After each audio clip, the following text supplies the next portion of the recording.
بسم اللہ الرحمن الرحیم اعوذ باللہ من الشیطان الرجیم بسم اللہ الرحمن الرحیم المقاصد سوم کتاب البیع سبق نمبر 22 مسئلہ یہ چل رہا تھا کہ آیا عبد مملوک کو کہ جو مسلمان ہے کافر کو بیچ سکتے ہیں یا نہیں.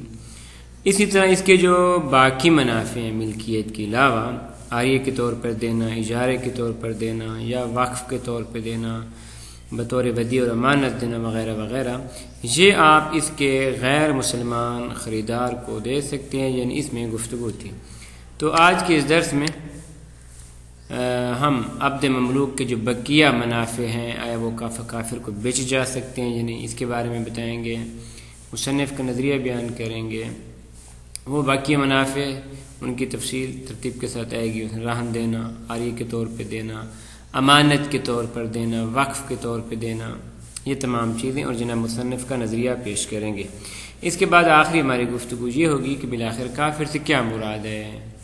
آیا کافر سے مراد وہ شخص ہے کہ جو صرف شہادتین کا اقرار نہ کرے یا نہ من حکم بنجاست ہی ہے. تو یہ آج کے درس میں انشاءاللہ آج کے سبق میں پڑھیں گے. تو فرماتے ارتحان العبد المسلم عند الکافر، ارتحان یعنی رہن میں دینا عبد مسلم کا کافر کے ہاں. وَأَمَّا الْإِرْتِحَانُ عِنْدَ الْكَافِرِ، کافر کو عبد مسلمان کا بطور رہن رکھنا، اس میں ففی جواز مطلقاً، اس میں اقوال ہے. ان میں سے جو پہلا قول ہے وہ ہے کہ مطلقاً جائز ہے. مطلقاً بعد والی تفصیل کے مقابلے میں ہے، کہ جو تفصیل تیسرے نمبر پہ آ رہی ہے اس کی وضاحت کریں گے. تو فرماتے ہیں ایک قول ہے کہ مطلقاً جائز ہے، چاہے ید کافر میں چلا جائے یا کافر سے ید مسلم میں چلا جائے، مطلقاً اس کو بطور رہن رکھنا جائز ہے. یہ فتویٰ کہاں پہ نقل و کما عن ظاہر نہایت الاحکام، جیسے کہ علامہ حلی رحمۃ اللہ علیہ نے اپنی کتاب نہایہ میں اس کو ذکر کیا ہے. دوسرا قول اب من ہے، جائز نہیں ہے، بطور رہن رکھنا جائز نہیں ہے. یہ قول کما فی القواعد والاذا، جیسے قواعد اور اذا میں یہ قول نقل ہوا ہے. اب تفصیل، تیسرا قول تفصیل کیا ہے کہ بین ما لم یکن تحت ید الکافر، اگر رہن میں رکھنا یہ ید کافر کے ماتحت نہ ہو تو جائز ہے. مثلا کس طرح؟ کما اذا وضعہ عند مسلمین، کافر کو دیا گیا لیکن کافر نے اس عبد مسلم کو ایک مسلمان کے ہاتھ میں دے دیا کہ بھئی یہ ہماری رہن ہے، آپ کے پاس پڑی رہے، جیسے ہمیں پیسے ملیں گے ہم آپ سے لے کے اس کو واپس کر دیں گے. تو اس صورت میں جائز ہے. کما ان ظاہر المبسوط والقواعد والاذا، جیسا کہ مبسوط، قواعد اور اذا میں یہ فتویٰ ذکر ہوا ہے. اذا کے البتہ فی کتاب الرہن، کتاب رہن میں یہ فتویٰ ذکر ہوا ہے. اور اس طرح والدروس وجامع المقاصد والمسالک، ان تمام کتب میں یہ فتویٰ ذکر ہوا ہے. اب التردد، چوتھا قول اب التردد، یعنی انسان یہاں پہ خاموش ہو جائے، کوئی فتویٰ نہ دے. کمال تذکرہ، جس طرح علامہ حلی رحمۃ اللہ علیہ نے تذکرہ میں کسی قسم کا فتویٰ نہیں دیا اور توقف کیا ہے. وجوہن، بس چار وجوہ ہیں، بلکہ چار اقوال ہیں، چار قول ہو گئے. ان کی تفصیل عرض کی. اقواہا الثالث، ان چار وجوہ، یہ چار اقوال میں سے جناب مصنف کے نزدیک اقوا قول ثالث ہے. اور وہ قول کیا ہے؟ قول تفصیل، کہ اگر یہ کافر کے ماتحت قرار نہ پائے تو جائز ہے، لیکن اگر کافر کے ماتحت پائے تو جائز نہیں ہے. دلیل لأن استحقاق الکافر لکون المسلم فی یدہ سبیل، کیونکہ جب آپ عبد مسلم کو کافر کو دے رہے ہیں اور اس کے ہاتھ میں دے رہے ہیں تو گویا آپ اس کو سبیل دے رہے ہیں، سلطہ اس کو دے رہے ہیں، اور فرماتے ہیں سلطہ جائز نہیں ہے. بخلاف استحقاق ہی لأخذ حق من ثمنہ، بخلاف اس کے کہ آپ اس کو دے رہے ہیں اس بنیاد پہ کہ اس کی قیمت لے رہے ہیں. قیمت لینا یعنی اس کو بیچنا اور چیز ہے، اور کافر کو اس کے ہاتھ میں دینا تاکہ اس کے ذریعے بطور رہن اس کو رکھا جائے. تو فرماتے ہیں پہلی صورت میں سبیل ہے، دوسری صورت میں یعنی بیع کی صورت میں سبیل نہیں ہے. لأخذ حقہ من ثمنہ، جی خب بس ارتحان کی صورت میں عرض کی کہ تیسرا قول جناب مصنف نے قبول کیا ہے کہ اسے سبیل لازم نہیں ہے، تسلط لازم نہیں ہے۔ اسی طرح کی ملتی جلتی بات اعارۃ العبد المسلم، آیا عبد مسلم کو بطور عاریہ دیا جا سکتا ہے ادھار کے طور پہ، اس طرح ایدائے ہی اس کو بطور امانت رکھا جا سکتا ہے کافر کے پاس۔ فرماتے ہیں اما اعارۃ من کافر، کافر کے پاس بطور اعارہ رکھنا فلا یبعد المان، فرماتے ہیں مان بعید نہیں ہے، بعید نہیں ہے کہ یہ ممنوع ہو۔ اور یہ فتویٰ کہ منع ہے، جائز نہیں ہے، وفاقا لعارۃ القواعد و جامع المقاصد والمسالک بل انحواشی شہید، کہ قواعد کی کتاب عاریہ میں اس طرح جامع المقاصد اور مسالک انہوں نے بھی کہا ہے کہ مان بعید نہیں ہے، یعنی ممنوع ہے، یہاں تک کہ بل انحواشی شہید رحمۃ اللہ علیہ جناب شہید کی حواشی میں اس طرح کا فتویٰ آیا ہے کہ جناب فرماتے ہیں ان الاعارۃ والایداء، عبد کا بطور عاریہ کسی کو دینا یا اس کو بطور امانت کسی کو دینا اقوی منعا من الارتحان، اس میں ممنوعیت ارتحان کی نسبت بھی زیادہ ہے۔ اس فتوی کو نقل کرنے کے بعد جناب مصنف فرماتے ہیں یہ قول وہ حسن فی العاریہ، عاریہ میں تو بات صحیح بنتی ہے کہ عاریہ یہ اقوی من ہے کس سے؟ ارتحان سے۔ کیوں؟ کیونکہ عاریہ میں کیا ہوتا ہے؟ عاریہ میں یہ ہوتا ہے کہ آپ کسی کو ایک چیز دے رہے ہیں تاکہ اس سے فائدہ حاصل کرے اور اس کے بعد وہ چیز واپس ہو جاتی ہے۔ مثلا برتن کسی نے آپ سے بطور عاریہ لیا ہے، آپ نے برتن اس کو دے دیا ہے، تو وہ کیا اس برتن سے انتفاع حاصل کرے گا۔ عبد بھی ایسے ہی، اگر عبد آپ نے کسی کو بطور عاریہ دیا تو اس میں جو وہ کام کاج کرے گا یہ کیا انتفاع ہے۔ فرماتے ہیں عاریہ میں تو آپ کی بات صحیح ہے، کیوں؟ لأنها تسلیط، کیونکہ عاریہ مسلط کرنا ہے علی الانتفاع، انتفاع پہ، فیکون سبیلا وعلوا، تو یہ سبیل اور علو قرار پائے گا، یعنی کافر کو آپ نے سبیل دیا ہے، کافر کو آپ نے علو قرار دیا ہے۔ تو عاریہ میں تو آپ کی بات صحیح اور حسن ہے، لیکن ومحل نظر فی الودیہ، ودیہ میں فرماتے محل نظر ہے، یعنی اگر ودیہ اور ارتحان کا آپس میں تناسب کیا جائے تو فرماتے ہیں ارتحان اقوی ہے۔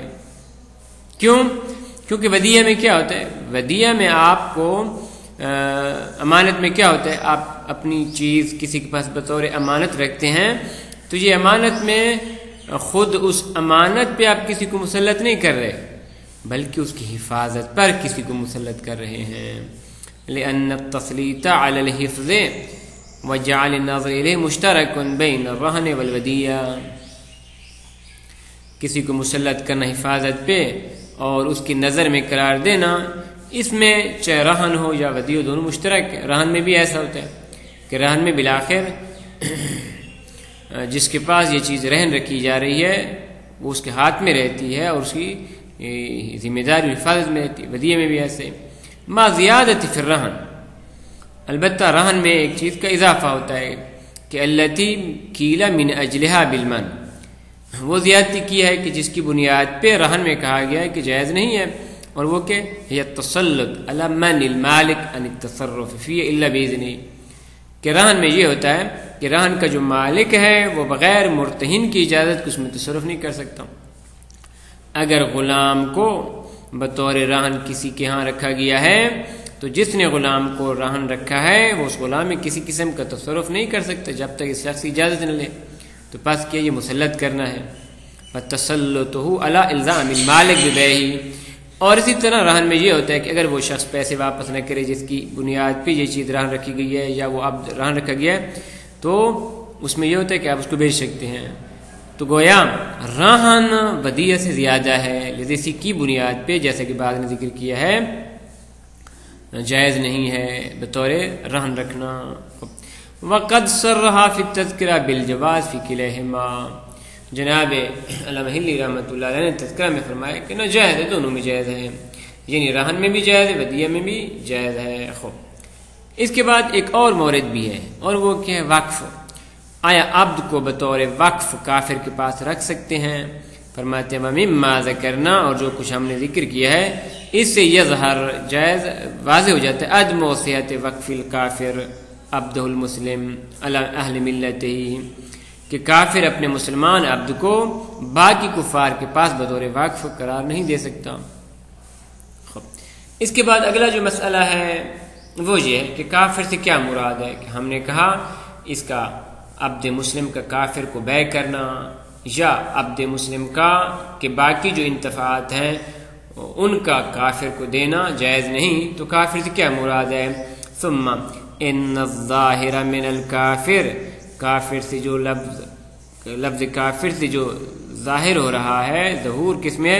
کل من حکم بنجاستی ولو انتحل الاسلام، ہر وہ شخص جس کی نجاست کا حکم لگایا جائے اگرچہ ظاہری طور پہ مسلمان ہی کیوں نہ، کالنواسب والغلات، جیسا کہ نواسب ظاہری طور پہ مسلمان ہے، غالی ظاہری طور پہ مسلمان ہے، والمرتد، اور اس میں مرتد، یہ کیا تمام نجس ہیں۔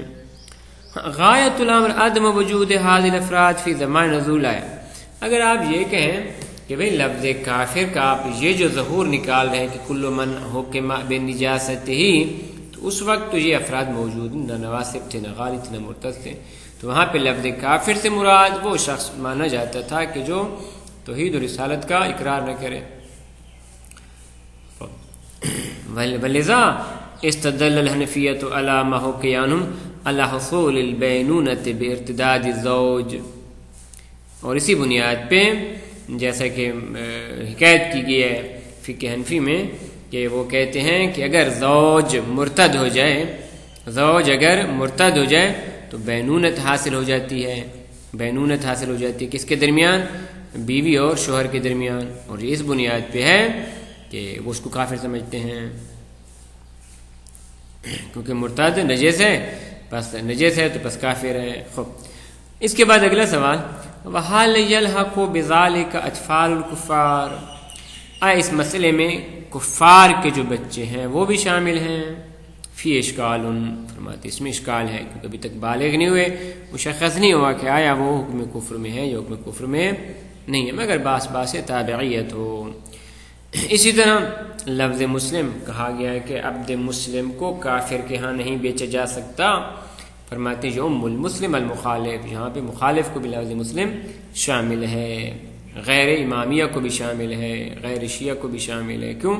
لأنہ مسلم، کیونکہ غیر شیعہ وہ بھی مسلم ہے، فیعلو، بس اس تو بلند ہونا چاہیے، ولا یعلی علیہ، کوئی بھی چیز اس پہ بلند نہیں ہونی چاہیے، لفظ مسلم میں شامل ہے۔